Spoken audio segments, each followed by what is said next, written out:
Hello students, আজি আমি আলোচনা কৰিম এছএছ ফাইনেল 2026 কাৰণে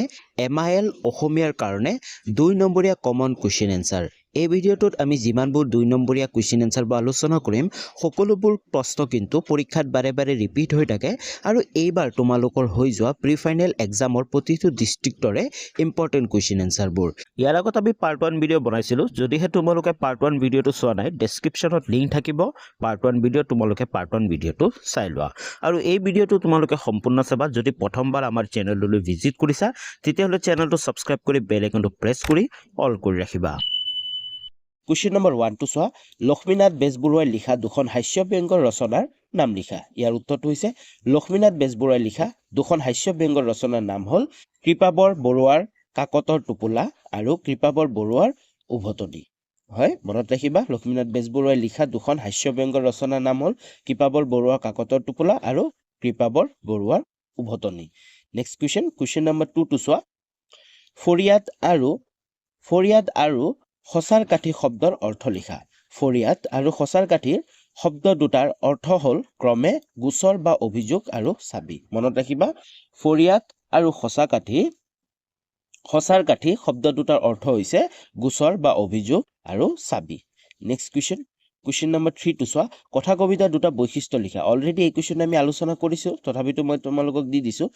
উত্তৰটো চোৱা, কথা কবিতা দুটা প্ৰধান বৈশিষ্ট্য হ'ল কথা কবিতা চিত্ৰধৰ্মিতাৰ ওপৰত প্ৰতিষ্ঠিত হয়। হয়, মনত ৰাখিবা, ক নম্বৰটো কথা কবিতা চিত্ৰধৰ্মিতাৰ ওপৰত প্ৰতিষ্ঠিত হয় আৰু খ নম্বৰটো হৈছে কথা কবিতাত ভাৱে প্ৰধান বস্তু। কথা কবিতাত ভাৱে প্ৰধান বস্তু, ইয়াত এটা মাত্ৰ কেন্দ্ৰস্থ ভাৱ থাকে আৰু ইয়াত কিটা এটা মাত্ৰ কেন্দ্ৰস্থ ভাৱ থাকে। Okay, next question, question number 4 টো চোৱা,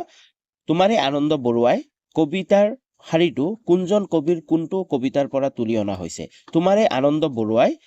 এই কবিতা শাৰীটো লক্ষ্মীনাথ বেজবৰুৱাৰ অসম সংগীত নামৰ কবিতা পুথিৰ পৰা অনা হৈছে। মনত ৰাখিবা, তোমাৰে আনন্দ বৰুৱাই, এই কুৱেশ্চনটো বহু বছৰ ৰিপিট হয়, বুজি পাইছা, বহু বছৰ ৰিপিট হৈছে। তোমালোকে যদি আগৰ বছৰ প্ৰশ্নটো চাইছা তেতিয়া তোমালোকে দেখা পাবা এই প্ৰশ্নটো বহুবাৰ ৰিপিট হোৱা দেখা যায়। তোমাৰে আনন্দ বৰুৱাই কবিতাৰ শাৰীটো লক্ষ্মীনাথ বেজবৰুৱাৰ অসম সংগীত নামৰ কবিতাৰ পৰা তুলি অনা হৈছে। নেক্সট কুৱেশ্চন, কুৱেশ্চন নম্বৰ 5 টো চোৱা, হস্তি বিদ্যাৰ্ণৱ পুথি শীৰ্ষক প্ৰবন্ধটো কোন চনত কোনখন আলোচনীত প্ৰকাশ পাইছিল। হয়, ইয়াৰ উত্তৰটো হৈছে ডক্টৰ সূৰ্য কুমাৰ ভূঞাৰ দ্বাৰা ৰচিত হস্তি বিদ্যাৰ্ণৱ পুথি শীৰ্ষক প্ৰবন্ধটো 1953তম শুক্লেশ্বৰ বৰা সম্পাদিত জয়ন্তী আলোচনীত প্ৰকাশ পাইছিল। মনত ৰাখিবা, এই যি হস্তি বিদ্যাৰ্ণৱ ডক্টৰ সূৰ্য কুমাৰ ভূঞাৰ দ্বাৰা ৰচিত হস্তি বিদ্যাৰ্ণৱ পুথি আছিল, এই পুথিটো 1953তম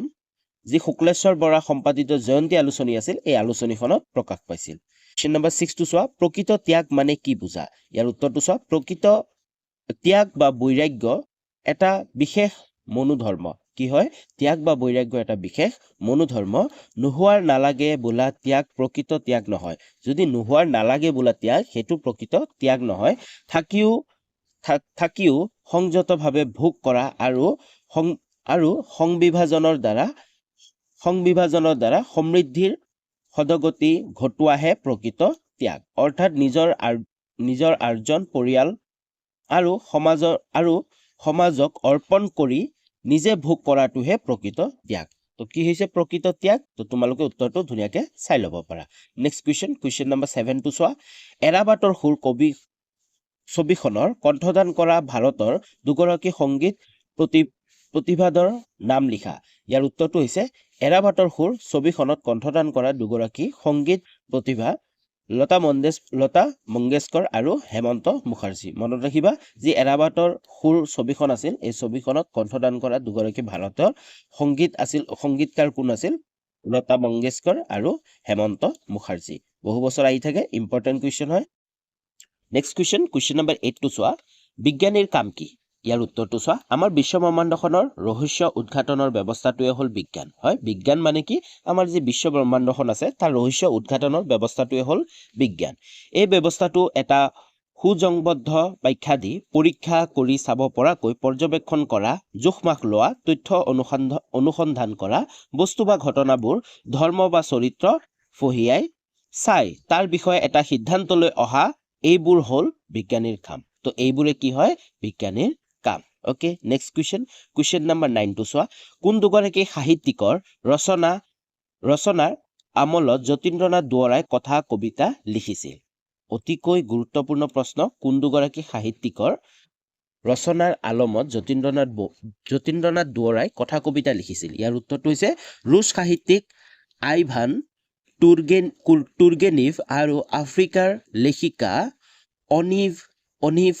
স্কাইনাৰৰ ৰচনাৰ আলমত যতীন্দ্ৰনাথ দুৱৰাই কথা কবিতা লিখিছিল ওকে তো উত্তৰটো চাই লোৱা তোমালোকে মনত ৰাখিবা কোন দুগৰাকী আছিল এই দুগৰাকীৰ নামকেইটা চাই লোৱা নেক্সট কুৱেশ্যন নম্বৰ 10 টো চোৱা অসমীয়া আৰু ভাৰতীয় হিচাপে ভাৰতীয় প্ৰশাসনিক সেৱা প্ৰতিযোগিতাত আনন্দৰাম বৰুৱাৰ স্থান কি আছিল হয় অসমীয়া আৰু ভাৰতীয় হিচাপে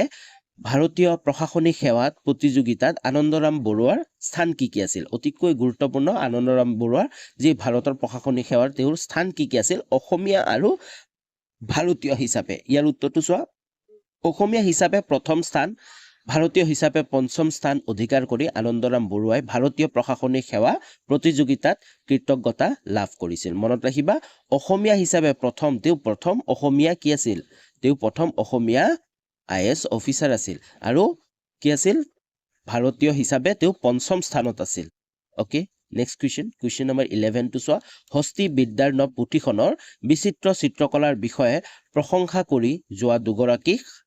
খ্যাতনামা পুৰুষৰ নাম লিখা ইয়াৰ উত্তৰটো হৈছে হস্তিৰ বিদ্যাৰ নৱ পুথিখনৰ বিচিত্ৰ চিত্ৰকলাৰ বিষয়ে প্ৰশংসা কৰি যোৱা দুগৰাকী খ্যাতনামা পুৰুষ হ'ল মহাত্মা গান্ধী আৰু Jawaharlal Nehru next question number 12 টো চোৱা প্ৰতিধ্বনি ছবিখন কোনে কোনটো জনগোষ্ঠীৰ লোককথা ভেটি নিৰ্মাণ কৰিছিল ইয়াৰ উত্তৰটো হৈছে ডক্টৰ ভূপেন হাজৰিকাই খাচী জনগোষ্ঠীৰ লোকসকলৰ ভেটি প্ৰতিধ্বনি ছবিখন নিৰ্মাণ কৰিছিল হয় মনত ৰাখিবা যি প্ৰতিধ্বনি ছবিখন আছিল কোনে নিৰ্মাণ কৰিছিল ডক্টৰ ভূপেন হাজৰিকাই আৰু এই ছবিখন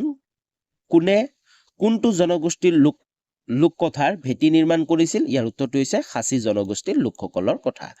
নেক্সট কুৱেশ্যন নম্বৰ 13 টো চোৱা পৰ্যবেক্ষণৰ বাবে এজন বিজ্ঞানীৰ হাতত সততে থাকিবলগীয়া দুবিধ যন্ত্ৰৰ নাম লিখা ইয়াৰ উত্তৰটো হৈছে পৰ্যবেক্ষণৰ বাবে এজন বিজ্ঞানীৰ হাতত সততে থাকিবলগীয়া দুবিধ যন্ত্ৰ হ'ল অনুবীক্ষণ যন্ত্ৰ আৰু লেজাৰ ৰশ্মি কি অনুবীক্ষণ যন্ত্ৰ আৰু লেজাৰ ৰশ্মি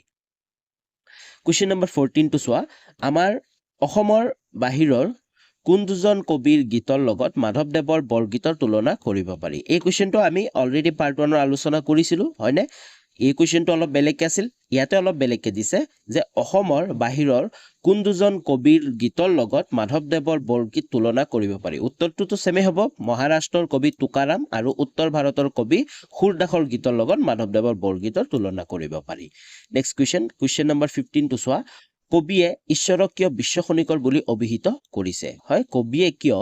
ঈশ্বৰক বিশ্ব খনিকৰ বুলি অভিহিত কৰিছে বা কবিয়ে বিশ্ব খনিকৰ বুলি কাক অভিহিত কৰিছে এনেকুৱা ধৰণৰ কুৱেশ্যন 1 নম্বৰৰ কাৰণে আহি যায় তো তেতিয়া ঈশ্বৰ হ'ব হয় বা পৰমেশ্বৰ হ'ব তো ইয়াতে সুধিছে যে কবিয়ে ঈশ্বৰক কিয় বিশ্ব খনিকৰ বুলি অভিহিত কৰিছে উত্তৰটো চোৱা কবিৰ মতে ঈশ্বৰে সমগ্ৰ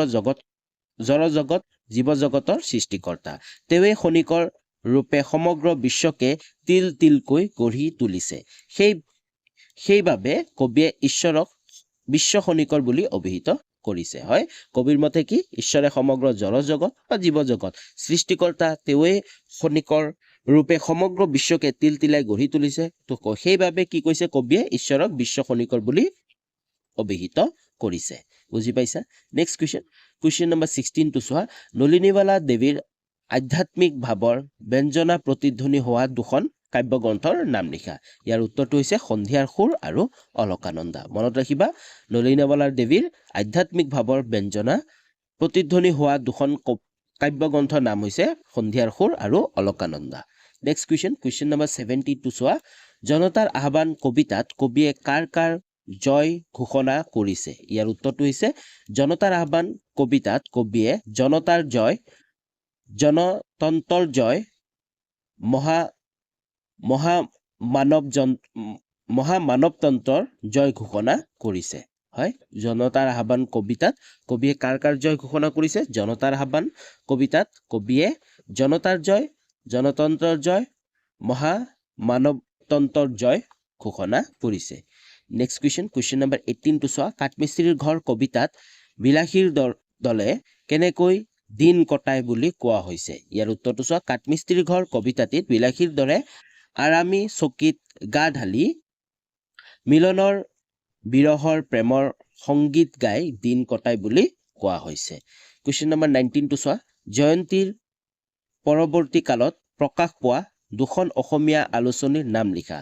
জয়ন্তীৰ পৰৱৰ্তী কালত প্ৰকাশ পোৱা দুখন অসমীয়া আলোচনী হৈছে ৰামধেনু আৰু আহ্বান মনত ৰাখিবা ৰামধেনু আৰু আহ্বান নেক্সট কুৱেশ্যন নম্বৰ 22 চোৱা নৱকান্ত বৰুৱাই ৰচনা কৰা দুখন উপন্যাসৰ নাম লিখা নৱকান্ত বৰুৱাই ৰচনা কৰা দুখন উপন্যাসৰ নাম হৈছে ককাদেউতাৰ হাড় আৰু গৰমা কুঁৱৰী নেক্সট কুৱেশ্যন নম্বৰ 21 টো চোৱা নিৰ্মল প্ৰভা বৰদলৈৰ দুখন গৱেষণামূলক গ্ৰন্থৰ নাম লিখা নিৰ্মল প্ৰভা বৰদলৈ দুখন গৱেষণামূলক গ্ৰন্থৰ নাম হৈছে দেৱী আৰু শিৱ কুৱেশ্যন নম্বৰ 22 মৃত্যুমুখ দৰ্শন শব্দ দুটাৰ জৰিয়তে লক্ষ্মীনাথ বেজবৰুৱাই প্ৰকৃতাৰ্থত কোনগৰাকী মাতৃৰ মুখ দৰ্শন কৰাৰ কথা কৈছে কোন ঠাইৰ পৰা তেওঁ মৃত্যুমুখ দৰ্শন কৰিবলৈ আহিছিল ইয়াৰ উত্তৰটো হৈছে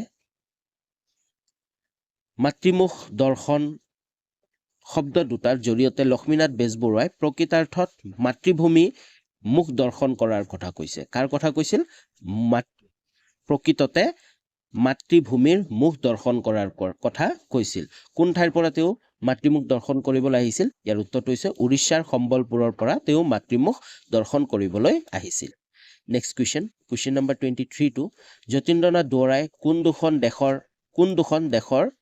লেখকৰ আলমত কথা কবিতা ৰচনা কৰিছিল ইয়াৰ উত্তৰটো অলৰেডি আমি আলোচনা কৰি আহিলো এই কুৱেশ্যনটো আমাৰ ৰিপিট হৈছে হয়নে অলৰেডি আমি আলোচনা কৰি আহিছো তোমালোকে চাব পাৰা তথাপিতো তোমালোকে উত্তৰটো চাই ল'ব পাৰা কুৱেশ্যনটো এনেকৈ দিব পাৰে কিছুমান অকমান চেঞ্জেছ কৰি দিব পাৰে নেক্সট কুৱেশ্যন নম্বৰ 24 টো চোৱা আনন্দৰাম বৰুৱাই কিয় চিৰকুমাৰ ব্ৰত অৱলম্বন কৰিছিল ইয়াৰ উত্তৰটো হৈছে আনন্দৰাম বৰুৱা জীৱনৰ মূল মন্ত্ৰ আছিল কৰ্ম আৰু সাধনা তেওঁ আন এটা মহৎ গুণ আছিল একাগ্ৰতা হয় আনন্দৰাম বৰুৱাৰ জীৱনৰ মূল মন্ত্ৰ আছিল কৰ্ম আৰু সাধনা তেওঁৰ আন এটা মহৎ গুণ আছিল একাগ্ৰতা জ্ঞান আহৰণত তেওঁ ইমান একাগ্ৰ আৰু একানপতীয়া আছিল যে তাৰ বাবে তেওঁ চিৰকুমাৰ ব্ৰত অৱলম্বন কৰিছিল ওকে নেক্সট কুৱেশ্যন নম্বৰ 25 টো চোৱা অসমীয়া হাতে লিখা দুখন খচিত পুথিৰ নাম লিখা অসমীয়া হাতে লিখা দুখন খচিত পুথিৰ নাম হ'ল গীত গোবিন্দ আৰু বনমালী দেৱৰ ৰচিত কুৱেশ্যন নম্বৰ 26 টো চোৱা প্ৰকৃত বৈৰাগী কোন উত্তৰটো চোৱা ভাৰতীয় আদৰ্শত ত্যাগ আৰু বৈৰাগ্যৰ স্থান অতি উচ্চ নোপোৱাৰ অসন্তুষ্ট উপজা বৈৰাগ প্ৰকৃত বৈৰাগ নহয় প্ৰকৃততে ত্যাগ বা বৈৰাগ এটা বিশেষ মনোধৰ্ম লগে কৈ হাবাথুৰি খাই নোপোৱাৰ পিছত বিৰক্তিৰূপ বৈৰাগ্য জীৱন যুদ্ধত পৰাজয় বৰণ তুল্য পালেও নিৰাসক্ত হৈ থকাজনহে প্ৰকৃত বৈৰাগী ওকে তো তোমালোকে দেখা পাইছা অলপ আগতে যে আমি আলোচনা কৰি আহিছিলোঁ প্ৰকৃত ত্যাগ মানে কি তাৰে সেম উত্তৰটো হয় এইটো তো হয়তো তোমালোকৰ প্ৰকৃত ত্যাগ বা বৈৰাগী যিকোনো দিব পাৰে নেক্সট কুৱেশ্যন নম্বৰ 27 টো চোৱা শিলভট্টৰ গল্প দুটাৰ বৈশিষ্ট্য লিখা শিলভট্টৰ গল্পৰ দুটা বৈশিষ্ট্য হ'ব উত্তৰটো চোৱা শিলভট্টৰ গল্প দুটা বৈশিষ্ট্য সহজ সৰল ভাষা আৰু মেদহীন বৰ্ণনা অতীত বিধুৰতা আৰু মানৱীয় মূল্যবোধসমূহক পোহৰাই তোলাই হল শিলভট্ট গল্পৰাজিৰ অন্যতম বৈশিষ্ট্য নেক্সট কুৱেশ্যন নম্বৰ 28 টো চোৱা খাচী লোকসকলৰ ভেটিত ভূপেন হাজৰিকাই নিৰ্মাণ কৰা ছবিখনৰ নাম কি কোন চনত ছবিখনে মুক্তি লাভ কৰিছিল হয় অলপ আগতে আমি আলোচনা কৰি আহিছিলোঁ যে খাচী লোকসকলৰ ভেটিত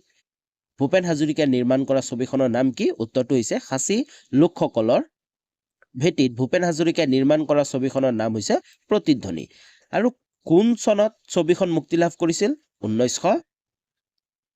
1965 চনত ছবিখনে মুক্তি লাভ কৰিছিল ওকে মনত ৰাখিবা কোন চনটো তোমালোকে মনত ৰাখিবা যে কোন চনত মুক্তি লাভ কৰিছিল প্ৰতিধ্বনি ছবিখনে 1965 চনত আৰু কোনে নিৰ্মাণ কৰিছিল ডক্টৰ ভূপেন হাজৰিকাই আৰু কোন জনগোষ্ঠীৰ ওপৰত খাচী লোকসকলৰ বা খাচী জনগোষ্ঠীৰ ওপৰত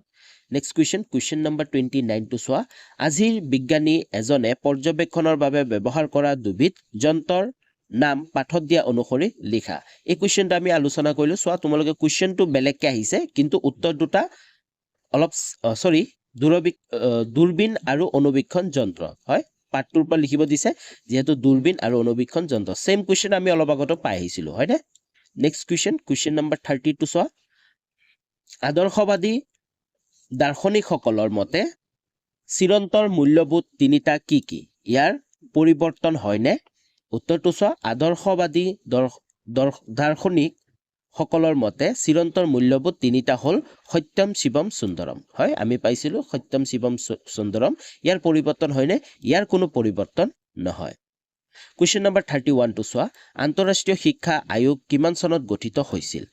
এই আয়োগে মাধ্যমিক শিক্ষা কি বুলি অভিহিত কৰিছে উত্তৰটো চোৱা আন্তঃৰাষ্ট্ৰীয় শিক্ষা আয়োগ কিমান চনত 1996 চনত গঠিত হৈছিল এই আয়োগে মাধ্যমিক শিক্ষাক জীৱনৰ আলি দুমোজা বুলি অভিহিত কৰিছে কি বুলি অভিহিত কৰিছে আলি দুমোজা বুলি অভিহিত কৰিছে বুজি পালা কুৱেশ্যন নম্বৰ 32 টো চোৱা তোমাৰ পাঠেৰ বৰগীতটিৰ কেৱল ধ্ৰুৱ অংশটি লিখা ইয়াৰ উত্তৰটো হৈছে উঠৰে উঠ গোপাল হে কুৱেশ্যন নম্বৰ 33 টো চোৱা কোন চনত আৰু কোন ঠাইত মফিজুদ্দিন আহমেদ হাজৰিকাই জন্মগ্ৰহণ কৰিছিল হয় প্ৰতিটো যিমানবোৰ লেখকসকল আছে লেখকসকলৰ তেওঁলোকৰ কোন চনত জন্ম আৰু কোন স্থানত জন্ম হৈছিল প্ৰশ্নকেইটা আহি থাকে তো ইয়াৰ উত্তৰটো চোৱা 1870 চনত ডিব্ৰুগড়ত মফিজুদ্দিন আহমেদ হাজৰিকাই জন্মগ্ৰহণ কৰিছিল কুৱেশ্যন নম্বৰ 34 টো চোৱা নলিনীবালা দেৱীৰ স্বদেশ প্ৰেমৰ সুৰ প্ৰবাহিত হোৱা দুখন কাব্যগ্ৰন্থৰ নাম লিখা উত্তৰটো চোৱা নলিনীবালা দেৱীৰ স্বদেশ প্ৰেমৰ সুৰ প্ৰবাহিত হোৱা দুখন কাব্যগ্ৰন্থৰ নাম হ'ল যোগ দেৱতা আৰু জাগৃতি মনত ৰাখিবা যোগ দেৱতা আৰু জাগৃতি হৈছে নলিনীবালা দেৱীৰ স্বদেশ প্ৰেমৰ সুৰত দুখন কাব্য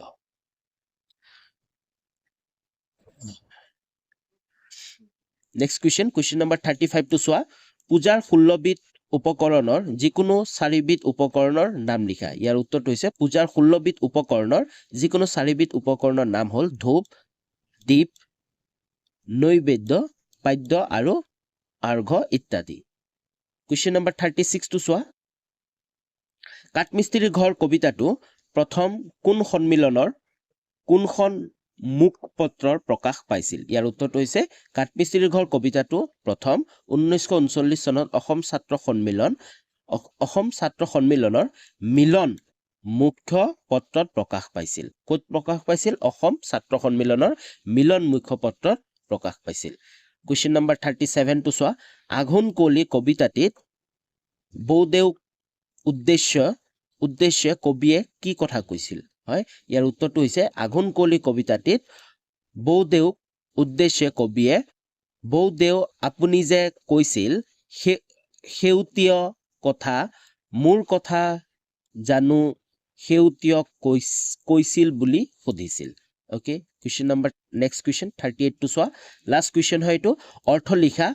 ঝাণ্ডা আৰু তামিঘৰা ঝাণ্ডা মানে হৈছে পতাকা আৰু তামিঘৰা মানে হৈছে তম্বু ওকে তো আশা কৰো তোমালোকৰ ভিডিঅটো ভাল পালা